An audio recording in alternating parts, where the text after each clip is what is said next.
Welcome to Unlikely Intersections, where intent, impact, and inquiry inspire our conversations. I'm Doc Philip Brown with my good friend Terry Jackson. We're here today at the intersection. This is going to be one of many intersections that you face on a daily basis, and how you navigate those determines the trajectory of your day and your life. Today's topic, proximity and perspective, applies to everything. It does apply to everything, and is extremely appropriate at this time, given the fact that we are in the middle of Dr. King's holiday celebration. We can reflect on proximity and perspective and how proximate we actually are to what's going on in our community and in the world. Say a little bit more about that. You know, you really introduced me to this whole proximity concept a couple years ago when you mentioned Just Mercy, the movie, the book. I purchased the book, watched the movie, of course, outstanding. And you begin to talk about, in order to understand challenges that we face in our community as well as the world, you got to become proximate to them. You got to become close to them to really, I'm going to use the word intimate with them, to really truly understand the root cause of it all and why people respond the way they do, given their perspective in life, simply because their perspective is created by the environment in which they're raised, more than likely, right? And so oftentimes we come with skewed perspective given where we come from versus the objectivity that we may need to have as we approach some of these. And so being that Dr. King is who he is to us today, if we go back to the time that Dr. King was living, he was totally different to a lot of people simply because he was upsetting the status quo. And I think I threw out a statistic earlier, and that was 72% of all of the people during the time of Dr. King lived despised Dr. King. That research is out there for people to take a look at, and they despised him because he was upsetting the status quo. That 72% is inclusive of black people as well, who thought that, hey, you're pushing a little bit too much. Just a quick story about Dr. King. I met a gentleman in Durham named Dr. Eaton some years ago, different from the Dr. Eaton from Wilmington. But his claim to fame in history was, before Dr. King became the minister at Dexter Memorial Baptist Church in Alabama, there was a gentleman named Vernon Johns. Well, Vernon Johns was a radical. And so they fired him as the minister, thinking that they were going to bring in a younger Dr. Martin Luther King, who was even more radical than Vernon Johns. But after Dr. King left as the minister, Dr. Eaton was the minister after Dr. King. And so I met him and had some great conversation with him. It's quite interesting because now that I reflect on the conversation, I can become a little bit more proximate to that whole cause of what Dr. King was I guess, promoting. And basically what he's promoting was equality. That's all he was talking about. But the people hated him at the time. And it's interesting because everybody seems to love him today. And so I always wonder, where would you have stood at that time if you were living when Dr. King lived? Would you have loved him as you love him today? Or would you have been amongst the 72% that despised him? That's a great question. And from a personal standpoint, I have no idea. My suspicion is I would be curious, right? I mean, just because that's my nature at this time. If I put myself now into that time, I think my first reaction would be, what does all this mean? And it would launch into an exploration from there. And the question is, in that time, going back to today's topic, how would a person like me get proximate to what was going on in that era with with his leadership? Would it even be possible? I don't know, but it's a fascinating thing to think because I totally stole the proximity concept from from Brian Stevenson, who's obviously brilliant. But I like to explore it from the context of why you're staying close to things. And I think there are three parts to it. The first part is that you have to have a willingness to get close to something that might make you uncomfortable and something that hadn't been a part of your sphere of understanding. Then the second part is that when that discomfort truly hits, and it will in my experience, you have to stay despite that. I agree. But not much solution making gets done to that point, right? So we've gotten to that second stage and folks are uncomfortable. And the natural tendency, something we've seen in this community for many years, is to throw some money and a solution at it based on partial knowledge, just to feel better. And then you end up with this whole recycled thing of, as you say, recycled ineffectiveness, right? Because that's right. we didn't get to that third part, which is where it's really important. It's where the main learning comes, and that is you're staying there because you're uncomfortable. And when that happens, it incites action in a really positive way. And because you're uncomfortable, it opens up the possibility of getting help from the people who really are the ones most affected by the situation, which means you have to listen and be a lot more open to ideas that are different than yours. And really, that's where the magic happens. We got a ton of episodes around all those concepts. But to me, that's how it works. It's three parts, right? Like, be willing to do something different that might make you uncomfortable. Then when you're uncomfortable, sit in it, understand what it means until it connects with you at a level of empathy, at a feeling level, so that you're staying there because you're uncomfortable and you want to help be part of the solution. That's right. You mentioned two words earlier. You mentioned curiosity. And what came to mind for me was courage, right? Because initially your courage and you find, you're curious and you find out a little bit about it. And then as you stay in it and you become more proximate to it, it takes courage. And especially when you become uncomfortable with it. Because you can choose, hey, this is really not my fight, and I really don't have a dog in this, and so I can walk away. Instead of becoming uncomfortable, I don't need to be uncomfortable. Everything is okay with me. But this is about something that's bigger than the individual, right? It's as we like to say, it's bigger than us, and we have to understand because all of us should be a part of creating solutions. Right, and you were so right when you say what happens is oftentimes someone writes a check, and they want to throw money at it without having full understanding of what the root cause actually is, and so they really don't want to become proximate by writing the check. Right, they just want to have everything at arm's length. Create right? a safe distance. Yeah, That's exactly. What that is. exactly. And so with that, the courage to stay proximate. You mentioned it. You saw the movie Just Mercy. You loved the concept, so you began to implement it in your life. You introduced it to me,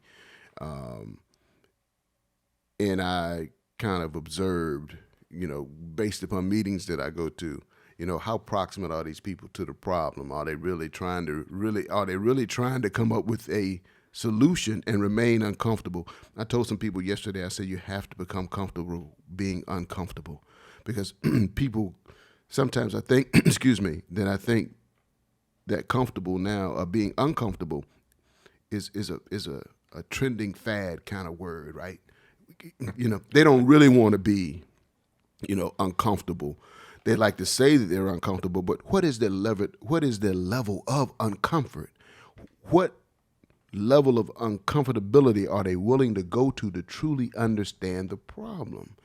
You gave me an example I think when you first started, you were, the founder of NC Swim, and you went to help a family, and you were putting together beds. And in putting together beds, you guys got a little hungry, so you decided to order some pizza. And you waited for a long time, and you kind of realized why, hey, the pizza's not here. And then you found out that the pizza delivery company didn't deliver there. After dark. Yeah, and so Right. Yeah, and so it made you a little uncomfortable, right? But you stuck with the entire how do I want to say it? You stuck with it, right? You've been mired in this work for some time, uncovering what it is that certain people in certain communities are experiencing that you don't have to. You don't have to, because you're a very successful business person, very successful surgeon, but you want to get to what the root of this is as a human being. And I was discussing with someone last night at the event that I told you I went to that the challenge is getting others to see blacks as human because of the narrative and the images that have been painted for a number of years that's ingrained in the mind. And oftentimes what happens is all many people learn about other people is from the news, the newspaper, or the radio. I think I did a little bit of research and I found out that most white people don't have a black friend. And you have to ask yourself how. And how can that happen? And why? And so if there's going to be real solution, knowing that the majority of white people don't have one black friend, how proximate are they willing to become?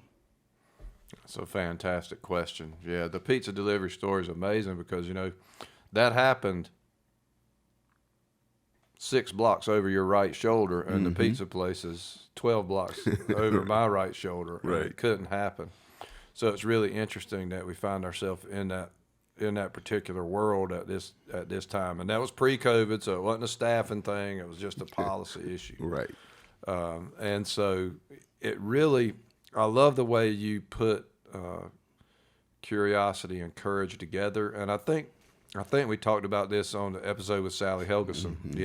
And I went back to my life is basically ruled by quotes and nursery rhymes and things. And from Kipling, Ricky Tikki Tavi, that the hardest thing in the world is to scare a mongoose. Because he's eaten up from nose to tail with curiosity. He's literally too curious to be scared. And for me, that curiosity piece has been a real antidote to discomfort. And asking myself repeatedly the question, what does this mean? Or what must be true for these conditions to exist, has been helpful. And it's very much a work in progress. It becomes a way of being over time to look at things like that. And it I think it helps. Oh, it helps in a lot of ways, but it just helps open up space to hear differently. And there's no substitute for being close to what's happening if you really want to understand pragmatic steps that can make a difference. That's very true. And like I commend you for staying close, because I think I shared an article with you. I think it was Kyle Korver, NBA basketball player, and he was like, well, he was hearing his black teammates talk about the challenges that they face on a day-to-day basis, some of the experiences they had, and he didn't quite believe it until he went to the New York Knicks, and one of his players was beaten by the police, and he was injured, and so he couldn't play the rest of the year. And Kyle experienced that, and he saw that, and then all of a sudden, he began to realize, and he stayed proximate to it, and he wrote a great article talking about how he felt and how, for most people, for most white people, at the end of the day, you can walk away. You can disengage because, hey, I'm down here. I'm for Dr. King, and I'm for all that he stood for. But at the end of the day, I disengage and I go home to my community, and I sit back, and I'm not 100% impacted by it. for the African American who can never disengage, because we're talking about only facing those challenges because of the hue of the skin, right? A biological gift, if you will. And so you can never disengage. You know, you walk out the door and officer sees you, and all of a sudden you fit the description, right? Or last night, after the event, I said, man, I didn't really get anything to eat, so I'm going to run down to Jimmy John's and get me a sandwich real quick. And so I go to the Jimmy John's by the hospital, 17th Street. And I'm coming back, and I see a police officer following me. You know, and I'm like, is it me? Was it paranoia? But that's what the experience is like of being an African-American male. And it's nighttime, and the cops are following you, and you can tell because you look up in the mirror, okay, this is what this is. Let me make this left, and they make a left. Yep, that's what that is, right? you know what it is, right? Even though they say, well, no, we're not fine. Because, you know, they get behind you and they run your tag. And they want to see, you know, who you are and stop you and why maybe you're in a particular area, right?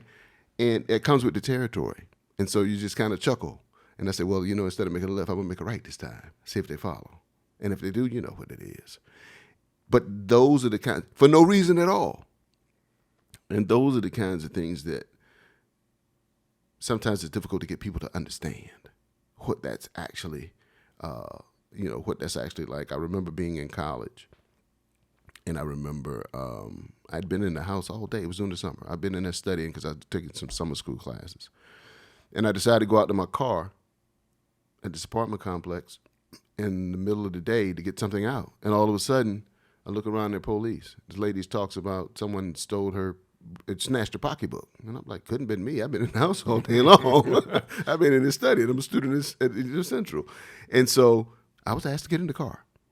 Took me around to the corner to Kroger, and this white woman, her pocketbook had been stolen, and so is this the guy? And she says yes.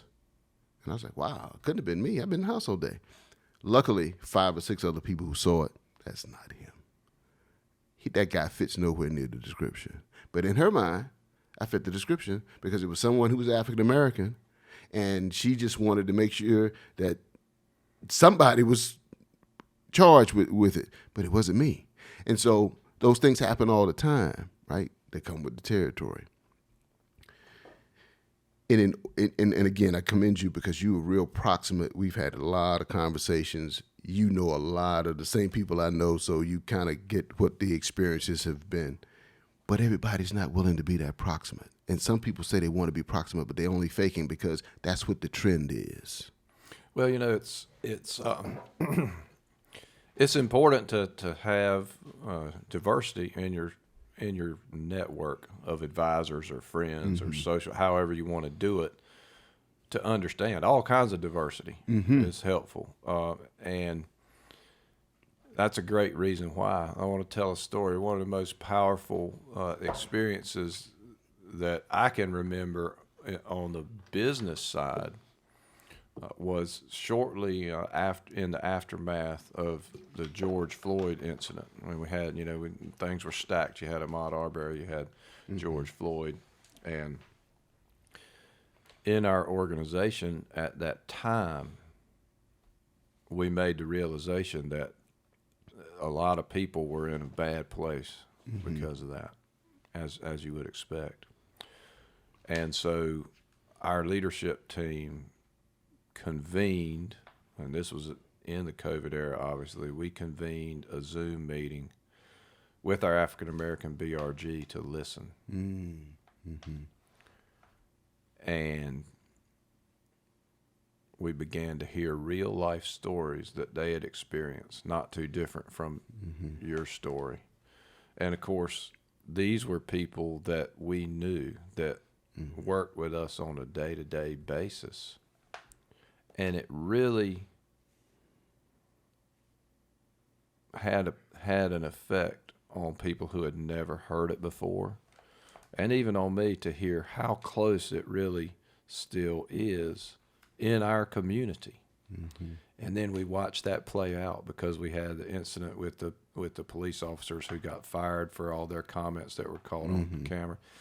And it was a real life example of what, being close to the problem means different things. But one thing that's got to be present is you have to be close to people with the problem. Otherwise, you can't understand. You're just looking, you don't understand the underlying factors. You don't understand history. It's like a question that came up for us before this episode, unrelated, right? But is appreciating heritage important? Yes. For building community and community development? And I mean, I think that's a resounding yes. And you have to understand as much of it as possible. Yeah, I agree with you. It's interesting because during that whole George Floyd time, you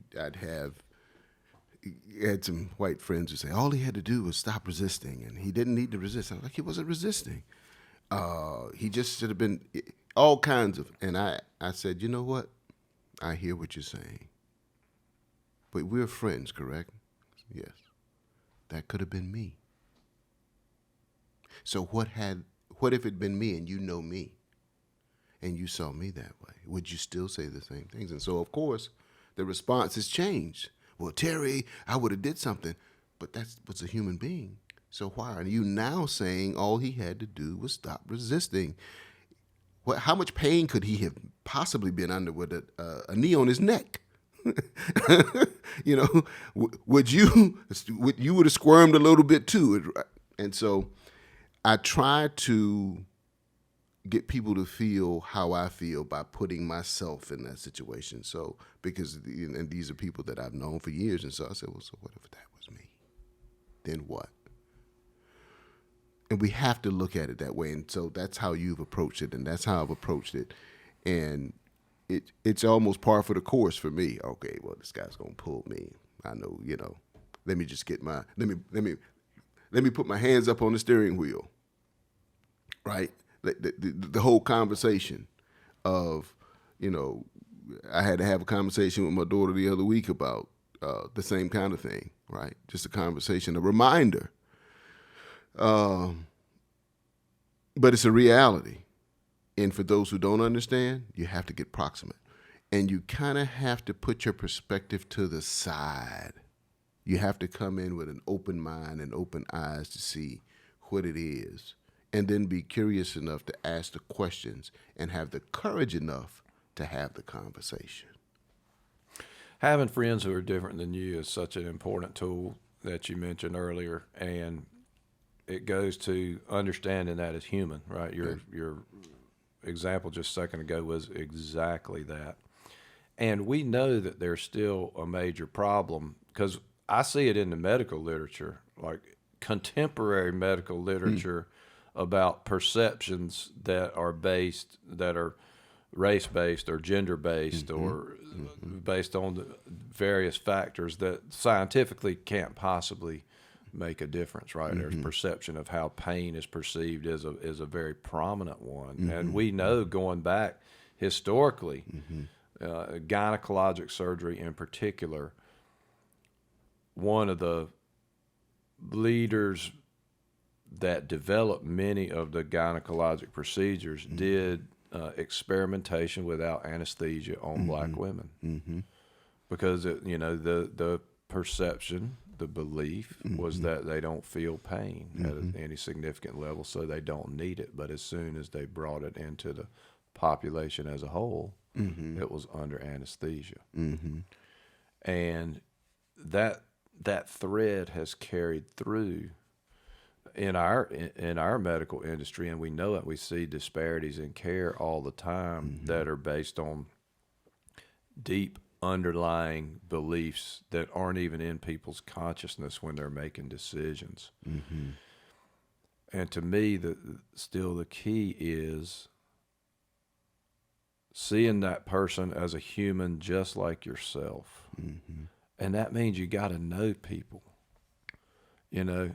not at a transactional level, but there's got to be all the things that make friends, right? Mutual vulnerability, helping one another, shared experience, and debate, and all those kind of things are so important. And I was fortunate in my upbringing to be around athletics from the time I was a young child because of my father's occupation. And, it was highly integrated at that time.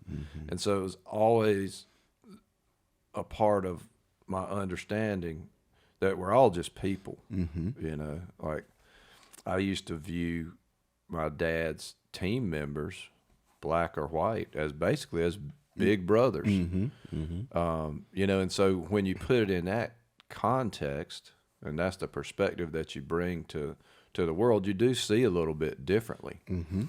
Now, what you don't necessarily see, and this only began to occur to me much later, what you don't see is what happens when you're not there.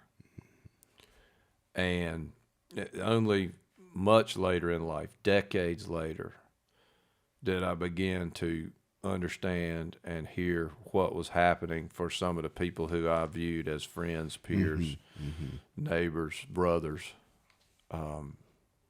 in their communities and in their day-to-day lives. And that's part of that, being close enough to it to be uncomfortable and to stick with it and to understand that, hey, we got to figure out how to do this differently in a positive way. Yeah. I remember when I first started playing sports, City League football. I think I was 10 years old. Packers, practiced out at Rolling Rice. I was one of 2 African Americans on the team. Decent athlete, so played tight end. Was pretty good. Team wasn't that good, but I was pretty good. And that experience of, as you said, playing sports, just enables you to see differently. So you keep moving through the ranks of playing City League, and you're playing school, and you gain all of these friends, diverse group of friends. And you think that's how the world actually is. And it can be. And so I've always been baffled about what changes when you leave school, because you've built those bonds. I like to say, when you played ball together, you've cried together, you perspired together, and you've bled together. And so to me, that's a bond. And I saw my peers, guys that I played with, regardless of who they were and how athletic they were, I saw them as brothers. And so you begin to ask, what changes once you leave school or you leave, college? Why does this relationship kind of not necessarily break down, but you're not in contact as often, right? I often, wondered that. And I'm still baffled by that, to be honest. And I still have those conversations with my friends when I see certain friends that I hadn't seen in a long time, what really happened. And so one of the things that when you get proximate to it, because it happens when you're dealing with perspective, is where is the truth in the perspective of proximity?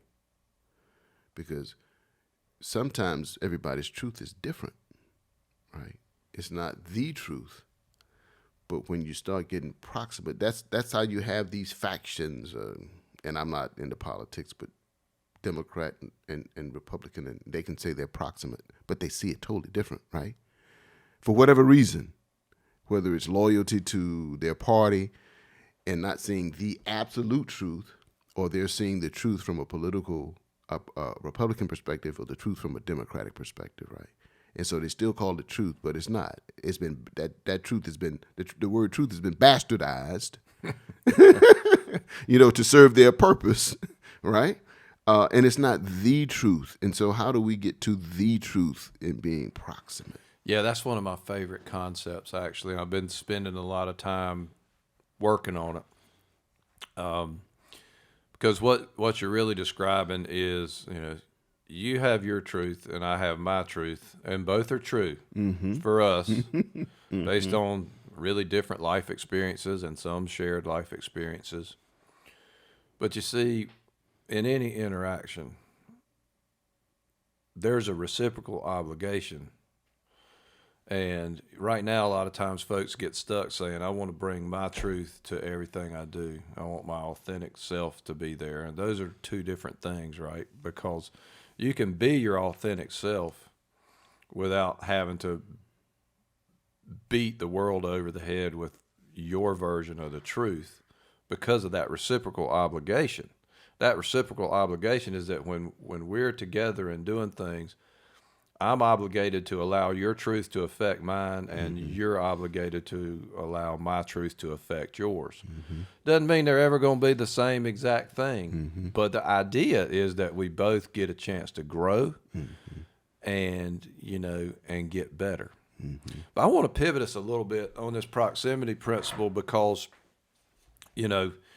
sometimes you can be too close for too long and also lose some perspective. And I'll use an example from my life as well. So this was I'll call it a missed opportunity to understand the way the world really was at the time. So put me back in undergraduate education, and, I was very close working with the basketball team at UNCW, a manager, and I lived in the dorms with the team. I spent the vast majority of my non-class time with members of the team, and that was a very diverse group. I was close to that, and I kind of thought that's how it was. But had I been able to elevate myself and look overall at the full constellation of the university itself or of the community, that level of diversity and that level of interaction between different people wasn't happening. That's right. Right. Like it was right. a total miss that the world was different than I realized it. Right. It had followed it's like the universe had followed my path, right? Because athletics all my life, get into college, same thing again. And I never had the reality that folks of a different color had a different set of factors in terms of a lot of things you've described earlier. And again, it wasn't until later that I began to see that. It's interesting. I've made some statements before, and I remember, coming up, meeting the guys on the basketball team at UNC Wilmington, becoming friends with quite a few of them. And they mixed and mingled more in the community then than they do now. And I often wondered how those relationships got to where they are, because I've seen some of the gentlemen that I grew up watching play basketball, and we become very good friends and we communicate on a regular basis, right? And then you bump into others and you say, hey, man, I was in Wilmington when you played at UNCW. And so, we all remember. But then you look at the relationship of the university to the community. And for the most part, and maybe it's just me, I say that, they've never really had a vested interest in the African-American community outside of ball players, right? They really don't mix and mingle. And when I look throughout the community and I look for solutions and I look for things that they should be, at least I think they should be doing, let me put it that way. I'm like, they're missing a huge opportunity. They should be a driver of social change in the community, given that it is an institution of higher learning. They should be a driver of, one of the drivers of economic empowerment and growth, because they should be generating the type of students or the professors, they're generating patents in such a way that they're creating opportunities for employment in the area. And maybe they are, and maybe I'm just not proximate enough to the university, right, to see what they're doing. Well, I think there's great positive motion in that direction. In fact, I was part of a meeting yesterday. We were happened to be structured around street medicine, right? How you get care closer to the people. But I see a lot of things now at the Center for Community Impact.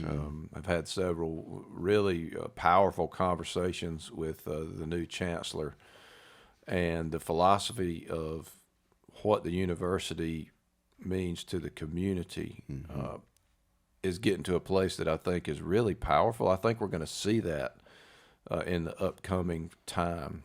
And I've always thought that needed to be more the case, but I have watched it over the course of the last number of years move in that direction. And we as Novant Health have good relationships with the university now that's really helping with upward mobility opportunities from communities, really fantastic connections to the communities through their social work program, and having interns that go out into all the communities and are getting proximate.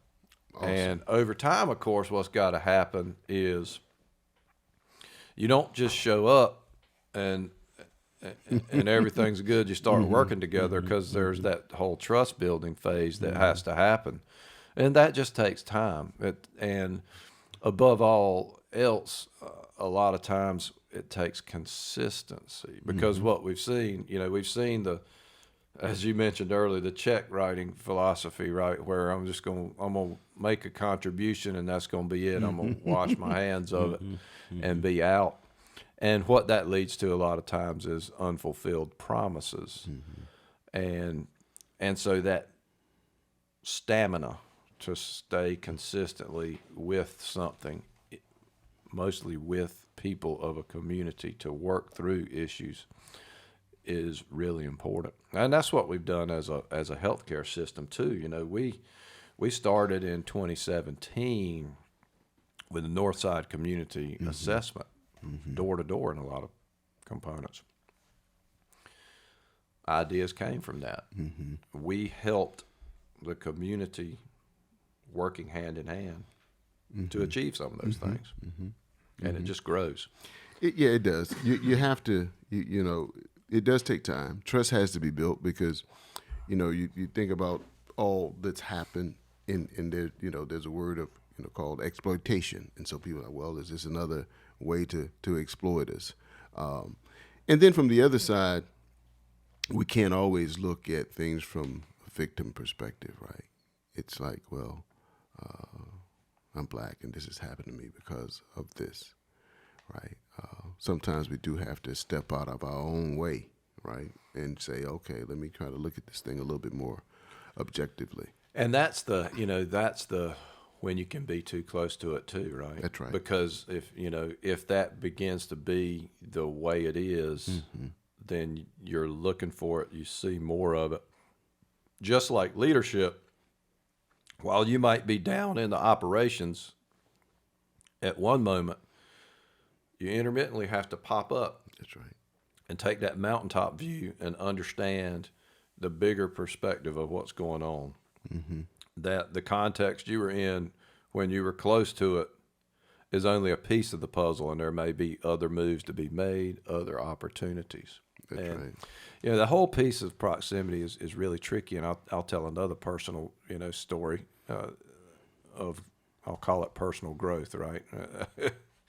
But as we were doing a lot of this Northside work, I really didn't know my place in terms of how much should I be there personally versus not, because I've never, I'm really sensitive to the notion that, I can't solve these problems, and I'm not trying to save anything.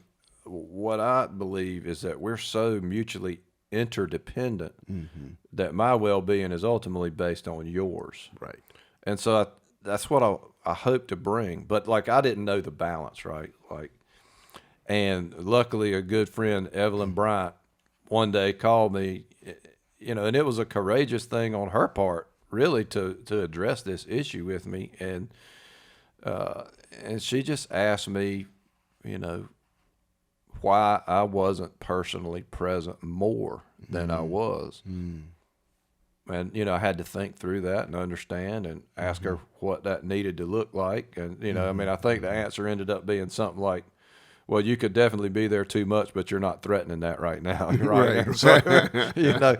And so she helped me work through that balance of, personal presence and proximity in the right in the right measure, because it's important.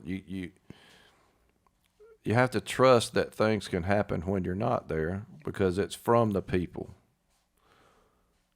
And at the same time, you have to be there enough that they trust you care. That's right. That's right. Because if you're not there, ever, and it seems like you don't care. I'm going to combine another word with proximity, right? We have to be strategically proximate. See, my whole thought process is, and I told a friend of mine this, white gentleman, I told him this one day. I said, what you don't understand is because we have these higher level degrees, be it masters or PhDs, there's a lot of people in our community who expect for us to have the answers. And we're not going to have every answer. And so whether it's around economics, whether it's around crime, somebody's going to ask me a question simply because of Dr. Terry Jackson, and I'm expected to have an answer. I said, that's a lot of pressure. Regardless of what the situation is, they're going to run to, whether it's me or someone else, African-American in the community with a PhD, they expect us to have the answer. We are supposed to have the answer because you have the degree. Well, for me, I like to be more behind the scenes. I like to be proximate from behind the scenes.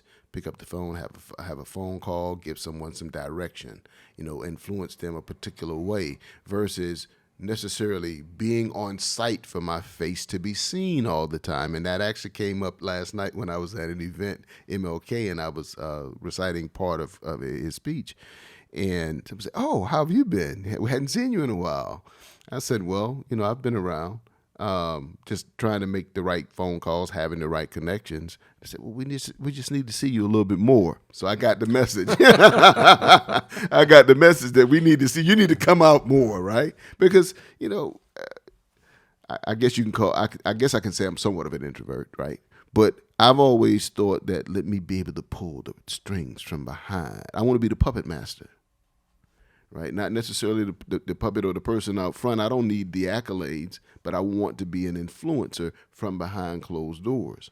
And so they told me I need to come out a little bit more. So I guess I'll come out a little bit more and be more proximate from a visual perspective, and maybe, I'm not going to say less strategically proximate, right, behind the closed doors. Yeah, it's a fascinating balance, and striking it is another one of those areas where we need help a lot of times, right? Yes. I described something and you described something where we didn't quite have the balance right. And, that's right. And we got help to find that out. And I think there's a tremendous tie to what we know about leadership in general now. Having all the answers is impossible when the knowledge rate doubles every few hours. Yes. And so it requires a different level of humility and a different level of engagement. So you start peeling that back. Well, you got to have relationship. Mm-hmm. So this whole idea, the leader can't just suddenly show up and expect that he or she is going to hear everything they need to from the people unless there's already a relationship and there's that safety, right? And you can't pronounce it. You can't make a declaration that says this is going to be a safe environment or you are empowered to do something. That's just counterfeit, and everybody, it's a condition that has to be created, and that really comes from the leader developing that environment over time through his or her team, through each level, and making it a different setup. I agree with you. I attended a meeting yesterday where a gentleman was like, "Well, I'm inviting you because you speak better than I do, and you probably understand what they're talking about as far as economic development more than I do. But the bottom line is, we need you to save the lodge. We need you to help us get this funding to save the lodge, right?" So that's basically why I'm in the meeting. And I'm in the meeting, and it goes to what you were talking about. I can't possibly show up and know all of the things that they've been going, because they've been meeting for some time. But what I need to do is I need to know the right questions to ask as a leader so I can begin to connect the dots, right? And so I begin to ask questions around, okay, you guys are talking about, this is a nonprofit organization and you're talking about economic development. So you're talking about job creation from a training perspective. And so I begin to ask questions around, what does that economic vehicle look like for this organization? I began to ask the right questions, and so they felt more comfortable because the right questions were asked, and now they have a better understanding. And so now the gentleman is like, well, I'm gonna call you and talk to you because when we give this presentation, I want you to give it, right? But again, it comes down to how do we influence and how do we develop others to think of how to ask the right question, right? It's about teaching someone to fish versus feeding them. And oftentimes what happens in our community is we're looking for somebody to give us the fish. But for longevity's sake and for sustainability, it has to become how to teach you how to fish. I need to teach you how to fish because if I'm not here, then what happens? And that shouldn't be the case. And so I would say for a lot of quote unquote black intellectuals or scholars or whatever, it's always the answer. We live in a world of a savior syndrome. There's always a lot of African Americans looking for the savior to come save them versus them understanding, looking in the mirror that they are the savior. Well, we've ended, I think, on a biblical metaphor. And like so many of our conversations, there's a lot more that could be had. Yes. And we really want to thank our audience for listening. And we hope this does inspire some conversations on your part, maybe with somebody who's different from you. If you want to get more from us, check us out at unlikelyintersection.com or check out our Facebook page, Unlikely Intersections. Find me on LinkedIn at Doc Philip Brown. And Terry. You can find Terry Jackson, PhD, on LinkedIn, and please visit our YouTube page as well, Unlikely Intersections. You'll find all of the episodes there, and we hope that you would like, comment, and enjoy. See you at the next intersection.